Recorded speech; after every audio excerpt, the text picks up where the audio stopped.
ലോകത്തിലെ തന്നെ ഏറ്റവും വികസിത രാജ്യമായ അമേരിക്കയിലെ നോർത്ത് ഈസ്റ്റേൺ ഭാഗത്ത് സ്ഥിതി ചെയ്യുന്ന ഫിലഡൽഫിയയിലെ ഒരു തെരുവാണിത്. ഡ്രഗ് അഡിക്റ്റായ ഒരു നഗരം എന്ന് വേണമെങ്കിൽ നമുക്കിവിടെ വിശേഷിപ്പിക്കാം. തുടക്കത്തിൽ ലഹരിയുടെ ഉപയോഗത്തെ കാര്യമായി എടുക്കാത്ത ഇവിടുത്തെ അതോറിറ്റി ഇപ്പോൾ ഈ ഒരു ലഹരിയുടെ ഉപയോഗത്തെ ഇപ്പോൾ കൺട്രോൾ ചെയ്യാൻ പറ്റാത്ത അവസ്ഥയിലാണ് ഈ ഒരു നാടിനെ ഇപ്പോൾ കൊണ്ടെത്തിച്ചിരിക്കുന്നത്. നമസ്കാരം. നമ്മൾ ഇന്നൊരു രഹസ്യ ലോകത്തേക്ക് കടക്കാൻ പോകുന്നു. പാർട്ടികളുടെ തിളക്കമുള്ള രാത്രികളിൽ മിന്നിത്തിളങ്ങുന്ന ഒരു മയക്കുമരുന്നിന്റെ കഥ. പേര് MDMA. ഒരു ഗുളികയിൽ സന്തോഷവും ഊർജവും പാക്ക് ചെയ്തിരിക്കുന്നു എന്നാണ് ഇതിനെക്കുറിച്ച് പലതും പറയാറുള്ളത്. പക്ഷേ ഈ ഒരു മായാജാലത്തിന് പിന്നിൽ ഒരു ഇരുണ്ട മുഖമുണ്ട്. ആരോഗ്യത്തിന്റെ നാശവും മരണത്തിന്റെ മണവുമുള്ള ഒരു ലോകം. എന്താണ് MDMA? ഇത് എവിടെ നിന്ന് വന്നു? ഇത് എങ്ങനെ ഉണ്ടാക്കുന്നു? ഇത് നമ്മുടെ ശരീരത്തിനെ എങ്ങനെ ബാധിക്കുന്നു? മദ്യവുമായി ഇതിന് എന്താണ് വ്യത്യാസമുള്ളത്? ഇതുപോലെ ഇന്ത്യയിലേക്ക് എങ്ങനെ ഇത് എത്തുന്നു? എങ്ങനെ ഇതിൽ അഡിക്റ്റ് ആയി കഴിഞ്ഞാൽ രക്ഷപ്പെടാം എന്ന് അറിയുവാൻ ഈ വീഡിയോ മുഴുവനായി കാണുക. എന്താണ് MDMA? ഇതിന്റെ ചരിത്രം എന്താണെന്ന് നമുക്ക് നോക്കാം. MDMA എന്നാൽ 3,4 മൈഥിലീൻ ഡയോക്സി മെത്താംഫെറ്റമിൻ.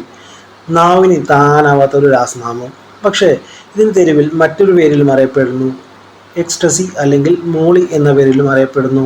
ഈ ഒരു സിന്തറ്റിക് മയക്കുമരുന്ന് ആദ്യം ജനിച്ചത് 1912 ജർമ്മനിയിലെ മെർക്ക് എന്ന പ്രശസ്ത മരുന്ന് കമ്പനിയുടെ ലാബിൽ. അവർ ലക്ഷ്യമിട്ടത് രക്തസമ്മർദ്ദത്തിനുള്ള ഒരു മരുന്ന് കണ്ടുപിടിക്കലായിരുന്നു. പക്ഷേ MDMA അതിന് യോജിച്ചില്ല. പിന്നീട് 1950കളിൽ അമേരിക്കൻ സൈന്യം ഇതിനെ പരീക്ഷിച്ചു. ഒരുപക്ഷെ ശത്രുക്കളെ ചോദ്യം ചെയ്യാൻ ഉപയോഗിക്കാമെന്ന് അവർ കരുതി. എന്നാൽ ഈ ഒരു ചെറിയ ഗുളിക ലോകത്തെ മാറ്റിമറിച്ചത് 1970കളിലാണ്. അമേരിക്കയിലെ ഹിപ്പി സംസ്കാരവും പിന്നീട് 1980കളിലെ റേവ് പാർട്ടികളിലും ഇതിനെ ഒരു ലവ് ഡ്രഗായി മാറ്റി. ഇന്ത്യയിലും ഇന്ന് യുവാക്കൾക്കിടയിൽ ഒരു ഫാഷനായി മാറുന്നു ഈ ഒരു ഡ്രഗ്. MDMA എങ്ങനെ ഉണ്ടാക്കുന്നു എന്ന് നമുക്ക് നോക്കാം. MDMA ഒരു രഹസ്യലാവിൻ്റെ മാന്ത്രിക വിദ്യയാണ്. ഇതിൻ്റെ അടിസ്ഥാനം സാഫ്രോൾ എണ്ണയാണ്, സസ്യങ്ങളിൽ നിന്ന് എടുക്കുന്നത്. പക്ഷേ ഇവിടെ നിന്നാണ് ഇതിൻ്റെ കഥ തുടങ്ങുന്നത്. ഈ എണ്ണയെ മെത്താംഫെറ്റമിൻ കെമിക്കലുകൾ, അതുപോലെ തന്നെ ഉയർന്ന അളവിൽ കഫീൻ, ചിലപ്പോൾ വിഷം വരെ കടത്തി MDMA ആയി മാറ്റുന്നു. 1980കളിൽ യൂറോപ്പിലെ ഭൂഗർഭ ലാബുകളിൽ ഇതിൻ്റെ ഒരു ഹബ്ബായിരുന്നു. ഇന്ന് ചൈനയും തെക്ക് കിഴക്കൻ ഏഷ്യയും ഇതിൻ്റെ ഉറവിടങ്ങളാണ്. തെരുവിൽ കിടുന്ന ഈ ഒരു ഗുളികയിൽ എന്താണുണ്ടെന്ന് ആർക്കും ഒരു ഉറപ്പുമില്ല. ഈ ഒരു MDMA നമ്മുടെ ശരീരത്തിനെ എങ്ങനെ ബാധിക്കുന്നു എന്ന് നമുക്ക് നോക്കാം.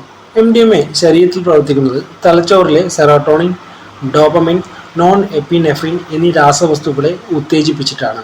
ഇത്തരത്തിലുള്ള ലഹരികൾ നാം ഉപയോഗിക്കുമ്പോൾ നമുക്ക് ഉന്മേഷവും സന്തോഷവും തോന്നാം. അതുപോലെ തന്നെ ആളുകളോട് കൂടുതൽ അടുപ്പം തോന്നാം. അതുപോലെ നമ്മുടെ ശരീരത്തിൻ്റെ ഊർജം വളരെ കൂടുതലായി നമുക്ക് അനുഭവപ്പെടാം. ഇനി ഇതിൻ്റെ ഒരു മറുവശം എന്താണെന്ന് നമുക്ക് നോക്കാം. നമ്മുടെ ശരീരം വളരെ കൂടുതൽ ചൂടാകുന്നു, ചിലപ്പോൾ 40 ഡിഗ്രി സെൽഷ്യസ് വരെ. 2018 ഒരു ഓസ്ട്രേലിയൻ പാർട്ടിയിൽ 19കാരി ഇങ്ങനെ മരിക്കാൻ കാരണമായി.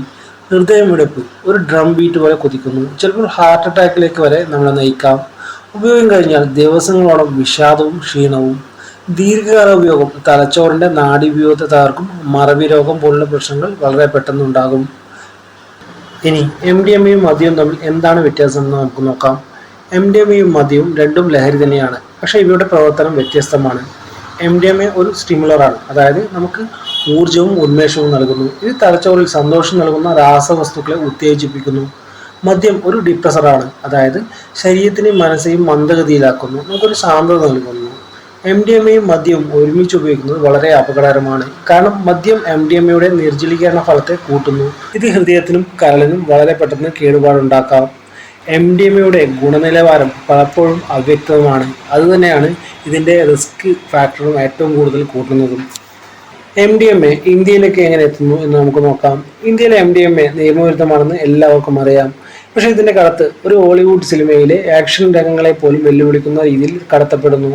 യൂറോപ്പിലും ഡച്ച് ലാബുകളിലും ചൈനയിലെ അതുപോലെ തന്നെ രഹസ്യ ഫാക്ടറികളിലും ഇതിൻ്റെ മുഖ്യ ഉറവിടങ്ങളാണ്. 2023 മുംബൈയിൽ 35 കിലോ MDMA പിടിച്ചെടുത്തു. ഇതിൻ്റെ മൂല്യം 70 കോടി രൂപ.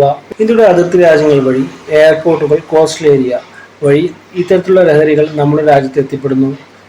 ബാംഗ്ലൂർ, ഗോവ, ഡൽഹി എന്നിവിടങ്ങളിലെ പാർട്ടി സീനുകൾ ഇതിൻ്റെ ഹോട്ട്സ്പോട്ടുകളാണ്. ഇനി MDMAയുടെ അഡിക്ഷനിൽ നിന്നും എങ്ങനെ രക്ഷപ്പെടാമെന്ന് നമുക്ക് നോക്കാം.